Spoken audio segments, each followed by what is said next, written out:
ಪ್ರಸ್ತುತ ನ್ಯೂಸ್ನ ವಿಶೇಷ ಕಾರ್ಯಕ್ರಮಕ್ಕೆ ಸ್ವಾಗತ. ನಾನು ಬಶೀರ್ ಅಡ್ಡೆನಡಕ. ಭಾರತದಲ್ಲಿ ಮುಸ್ಲಿಮರು ಸುರಕ್ಷಿತರಾಗಿದ್ದಾರೆ. ಭಾರತದ ಮುಸ್ಲಿಮರು ಯಾವುದೇ ಸಮಸ್ಯೆಯನ್ನು ಎದುರಿಸ್ತಾ ಇಲ್ವಾ? ಭಾರತದ ಮುಸ್ಲಿಮರಿಗೆ ಅಡೆತಡೆಗಳು ಎದುರಾಗ್ತಾ ಇಲ್ವಾ? ಭಾರತದಲ್ಲಿ ಮುಸ್ಲಿಮರು ಅಭದ್ರತೆಯ ವಾತಾವರಣದಲ್ಲಿ ಬದುಕ್ತಾ ಇಲ್ವಾ? ಈ ಬಗ್ಗೆ ಸ್ವಲ್ಪ ಮಾತಾಡೋಕ್ಕಿದೆ. ಅದಕ್ಕೂ ಮುಂಚೆ ನೀವೇನು ನಮ್ಮ ಚಾನಲನ್ನು ಸಬ್ಸ್ಕ್ರೈಬ್ ಮಾಡಿಲ್ಲ ಅಂದರೆ ಈಗಲೇ ಸಬ್ಸ್ಕ್ರೈಬ್ ಮಾಡಿಕೊಳ್ಳಿ, ಪಕ್ಕದಲ್ಲಿರುವ ಬೆಲ್ ಐಕಾನ್ ಅನ್ನು ಒತ್ತಿ ನಮ್ಮ ವಿಡಿಯೋಗಳನ್ನು ಹಂಚಿಕೊಳ್ಳಿ, ನಮ್ಮನ್ನು ಬೆಂಬಲಿಸಿ. ವೀಕ್ಷಕರೇ, ಭಾರತದ ಸಂವಿಧಾನದಡಿ ಮುಸ್ಲಿಮರು ಸುರಕ್ಷಿತರು ನಿಜ. ಭಾರತದ ಸಂವಿಧಾನದಲ್ಲೂ ಮುಸ್ಲಿಮರಿಗೆ ಯಾವುದೇ ಸಮಸ್ಯೆ ಇಲ್ಲ ನಿಜ. ಆದರೆ ಸಂವಿಧಾನದ ಆಶಯಕ್ಕೆ ವಿರುದ್ಧವಾಗಿ ಆಡಳಿತ ನಡೆಸುವವರ ಅಧಿಕಾರಶಾಹಿ ಭಾರತದಲ್ಲಿ ಮುಸ್ಲಿಮರು ಸುರಕ್ಷಿತರು ಎಂಬುದು ನಿಜ ಅಲ್ಲ. ಹಾಗೆ ಭಾರತದಲ್ಲಿ ಮುಸ್ಲಿಮರಿಗೆ ಯಾವುದೇ ಸಮಸ್ಯೆ ಇಲ್ಲ ಅನ್ನೋದು ತಪ್ಪಾಗತ್ತೆ. ಈಗ ಭಾರತದಲ್ಲಿ ಮುಸ್ಲಿಮರು ಸುರಕ್ಷಿತರಾಗಿದ್ದಾರೆ ಎಂಬುದೇ ನಿಜವಾಗಿದ್ದರೆ ಕೊಳತ್ತ ಮಜಲಿನ ರೆಹಮಾನ್ ಕೊಲೆ ಆಗಬಾರ್ದಿತ್ತು, ವಯನಾಡಿನ ಅಶ್ರಫ್ ಗುಂಪು ಹತ್ಯೆಗೆ ಒಳಗಾಗಬಾರ್ದಿತ್ತು, ಯುಪಿಯ ಅಖ್ಲಾಕ್, ರಾಜಸ್ಥಾನದ ಪೆಹ್ಲುಖಾನ್, ಕಾಸರಗೋಡಿನ ಫಹಾದ್, ಸುರತ್ಕಲ್ನ ಫಾಜಿಲ್, ಕೊಡಗಿನ ರಿಯಾಜ್ ಮೌಲವಿ ಈಗಲೂ ಬದುಕಿರಬೇಕಾಗಿತ್ತು. ಅವರನ್ನೆಲ್ಲ ಬಿಡಿ. ಗುಜರಾತಿನಲ್ಲಿ ಸಂಸದರಾಗಿದ್ದ ಎಹ್ಸಾನ್ ಜಾಫ್ರಿ ಸಾಬ್ ಅವರು ಜೀವಂತವಾಗಿರಬೇಕಾಗಿತ್ತು. ಭಾರತದಲ್ಲಿ ಮುಸ್ಲಿಮರು ಸುರಕ್ಷಿತವಾಗಿರುವುದು ನಿಜವೇ ಆಗಿದ್ದರೆ ಏನೂ ತಪ್ಪು ಮಾಡದ ಈ ಅಮಾಯಕರೆಲ್ಲ ಧರ್ಮದ್ವೇಷಿಗಳ ಕೈಯಲ್ಲಿ ಕೊಲೆಯಾಗಿದ್ದು ಯಾಕೆ? ಮುಸ್ಲಿಂ ಎಂಬ ಏಕೈಕ ಕಾರಣಕ್ಕೆ ಅಲ್ವಾ? ಹಿಂದೂಸ್ತಾನದ ವಿಭಜನೆಯ ಸಮಯದಿಂದ ಹಿಡಿದು ಅದೆಷ್ಟೋ ಹತ್ಯಾಕಾಂಡಗಳು ನಡೆಯಿತಲ್ವಾ? ಗುಜರಾತ್, ಬಾಂಬೆ, ಯುಪಿ, ಅಸ್ಸಾಂ, ಡೆಲ್ಲಿ, ಮುಜಫರ್ನಗರ, ಬಿಹಾರ, ಬಗಲ್ಪುರ ಅಲ್ಲೆಲ್ಲ ಸಾವಿರಾರು ಅಮಾಯಕರು ಪ್ರಾಣ ಕಳೆದುಕೊಂಡ್ರಲ್ಲ. ಯಾಕೆ ಅವರ ಜೀವಕ್ಕೆ ಸುರಕ್ಷತೆ ಸಿಗಲಿಲ್ಲ? ಹಾಗಿದ್ಮೇಲೆ ಭಾರತದಲ್ಲಿ ಮುಸ್ಲಿಮರು ಸುರಕ್ಷಿತರು ಎಂದು ಹೇಗೆ ಹೇಳ್ತೀರಿ?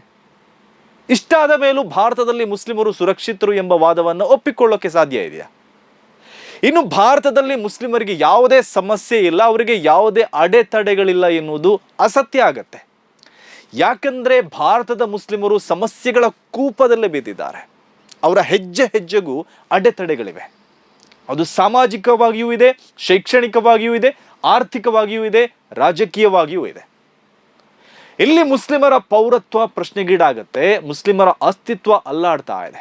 ಮುಸ್ಲಿಮರ ಮತಗಳು ರದ್ದಾಗ್ತಾ ಇದೆ. ಇನ್ನು ಮುಸ್ಲಿಮರ ತಿನ್ನುವ ಆಹಾರ, ಧರಿಸುವ ಬಟ್ಟೆ, ಅವರ ಪೂಜಾ ಪದ್ಧತಿಯ ಕಾರಣಕ್ಕೆ ಸಮಸ್ಯೆಗಳು ಎದುರಾಗ್ತಾ ಇದೆ. ಹಿಜಾಬ್ ಧರಿಸಿ ಕಾಲೇಜಿಗೆ ಹೋದ ಮುಸ್ಲಿಂ ಹೆಣ್ಮಕ್ಕಳನ್ನ ಹೊರಹಾಕಿದ್ದು ಇದೇ ದ್ವೇಷದಲ್ಲಿ. ಆಜಾನ್ಗೆ, ಹಲಾಲ್ ಪದ್ಧತಿಗೆ ವಿರೋಧವಾಗಿದ್ದು ಕೂಡ ಇದೇ ದೇಶದಲ್ಲಿ. ಇಲ್ಲಿ ಮುಸ್ಲಿಮರ ಮನೆಗಳ ಮೇಲೆ ಬುಲ್ಡೋಸರ್ ಅನ್ನು ಹರಿಸಲಾಯಿತು. ನಮ್ಮ ಬೆಂಗಳೂರಿನಲ್ಲೇ ಮುಸ್ಲಿಮರ ಮನೆಗಳನ್ನು ಒಡೆದು ಅವರನ್ನ ಬೀದಿಗೆ ತಳ್ಳಲಾಯಿತು. ಇವತ್ತು ಮಹಾರಾಷ್ಟ್ರದಲ್ಲಿ ಮುಸ್ಲಿಮರ ಮೀಸಲಾತಿಯನ್ನು ರದ್ದು ಮಾಡಲಾಯಿತು. ಇದಕ್ಕೂ ಮೊದಲು ಕರ್ನಾಟಕದಲ್ಲೂ ಮುಸ್ಲಿಮರ ಮೀಸಲಾತಿ ರದ್ದಾಗಿದೆ. CAA, ತ್ರಿವಳಿ ತಲಾಖ್ ಕಾನೂನು, ಏಕರೂಪ ನಾಗರಿಕ ಸಂಹಿತೆ, ವಕ್ಫ್ ತಿದ್ದುಪಡಿ ಕಾಯ್ದೆ ಇವೆಲ್ಲವೂ ಮುಸ್ಲಿಮರನ್ನ ಗುರಿಯಾಗಿಸಿ ಜಾರಿಗೆ ಬಂದಿರುವ ಕಾನೂನುಗಳು. ಅದೆಷ್ಟೋ ಮುಸ್ಲಿಮರು ಈಗಲೂ ವಿಚಾರಣೆ ಇಲ್ಲದೆ ಜೈಲು ವಾಸವನ್ನು ಅನುಭವಿಸ್ತಾ ಇದ್ದಾರೆ. ಅದೆಷ್ಟೋ ಮುಸ್ಲಿಮರು ದಶಕಗಳ ಕಾಲ ಜೈಲಿನಲ್ಲಿದ್ದು ನಿರ್ದೋಷಿಗಳಾಗಿ ಹೊರಬರ್ತಾ ಇದ್ದಾರೆ. ಇನ್ನು ಅದೆಷ್ಟೋ ಮಸೀದಿಗಳ ಮೇಲೂ ದಾಳಿ ನಡೆದಿದೆ. ಇಲ್ಲಿ ಬಾಬರಿ ಮಸೀದಿ ಅದಾಗಿ ಉರುಳಿ ಬಿದ್ದಿದ್ದಲ್ಲ, ಅದನ್ನ ಉರುಳಿಸಿತು. ಈಗಲೂ ಮಂದಿರ ಮಸೀದಿ ಗಲಾಟೆ ಮುಂದುವರಿತಾನೆ ಇದೆ. ಇಲ್ಲಿ ಚಾರಿತ್ರಿಕ ವಿಷಯಗಳಿಗೆ, ಇತಿಹಾಸದ ಘಟನೆಗಳಿಗೂ ಈಗಿನ ಮುಸ್ಲಿಮರನ್ನ ಹೊಣೆ ಮಾಡಿ ನಡೆಸ್ತಾ ಇರುವ ದೌರ್ಜನ್ಯಗಳೇನು ಕಡಿಮೆ ಇದೆಯಾ? ಔರಂಗಜೇಬ್, ಟಿಪ್ಪು ಸುಲ್ತಾನ್ ಹೆಸರಲ್ಲಿ ಮುಸ್ಲಿಮರನ್ನ ಕಾಡುವವರು ಈಗಲೂ ಇದ್ದಾರೆ. ಅವರು ಆಡಳಿತ ವ್ಯವಸ್ಥೆಯ ಭಾಗವಾಗಿದ್ದಾರೆ. ಖಬರಸ್ತಾನ್, ಸ್ಮಶಾನದ ಹೆಸರಲ್ಲಿ ರಾಜಕೀಯ ಮಾಡುವವರೇ ಈ ದೇಶವನ್ನು ಆಳ್ತಾ ಇರೋದು. ಬಟ್ಟೆಗಳಲ್ಲಿ ಜನರನ್ನ ಗುರುತಿಸುವವರು ಆಡಳಿತದ ಚುಕ್ಕಾಣಿ ಹಿಡಿದಿರುವಾಗ ಇಲ್ಲಿ ಅನ್ಯಾಯ ನಡೆಯದೆ ಇನ್ನೇನಾಗುತ್ತೆ ಹೇಳಿ? ವ್ಯವಸ್ಥೆಯೇ ಸೇರಿಕೊಂಡು ಮುಸ್ಲಿಮರ ಮೇಲೆ ನಿರಂತರವಾಗಿ ನಡೆಸ್ತಾ ಇರುವ ಈ ಸಂಘಟಿತ ದಾಳಿಗೆ ಈವರೆಗೂ ಕಡಿವಾಣ ಬಿದ್ದಿಲ್ಲ.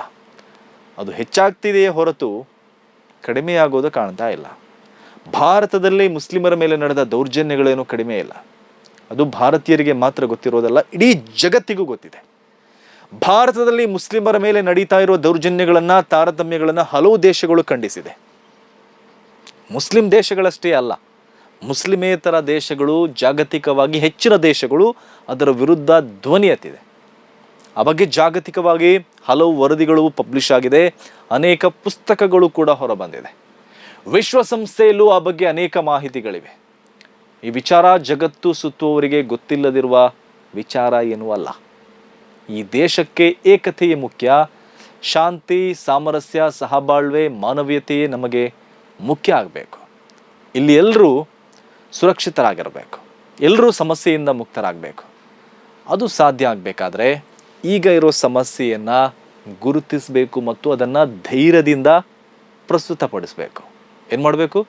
ಪ್ರಸ್ತುತಪಡಿಸಬೇಕು. ಹಾಗೆ ಸುರಕ್ಷತೆಯನ್ನು ಖಾತ್ರಿಪಡಿಸಬೇಕು. ಸಮಸ್ಯೆಗಳಿಂದ ಮುಕ್ತರಾಗುವ ದಾರಿಗಳನ್ನು ಕಂಡುಕೊಳ್ಬೇಕು. ಅದಕ್ಕೆ ಬೇಕಾದ ರಾಜತಾಂತ್ರಿಕ ದಾರಿಗಳಲ್ಲಿ ನಡೆಯೋದು ಕೂಡ ಸರಿಯಾದ ಕ್ರಮವೇ ಆಗಿರುತ್ತೆ. ಅದು ಬಿಟ್ಟು ಇರೋ ಸಮಸ್ಯೆಗಳನ್ನು ಬಚ್ಚಿಟ್ಟು ಸಮಸ್ಯೆಗಳೇ ಇಲ್ಲ ಅನ್ನೋದು ಪರಿಹಾರ ಒದಗಿಸಲ್ಲ. ಅದರಿಂದ ಇನ್ನಷ್ಟು ಹಾನಿಯ ಹೊರತು ಲಾಭ ಏನೂ ಇಲ್ಲ. ಇದು ಇವತ್ತಿನ ಪ್ರಸ್ತುತ ನ್ಯೂಸ್ ವಿಶೇಷ. ಸುದ್ದಿಗಳ ವಸ್ತುನಿಷ್ಠ ವಿಶ್ಲೇಷಣೆಗಾಗಿ ನೋಡ್ತಾ ಇರಿ ಪ್ರಸ್ತುತ ನ್ಯೂಸ್.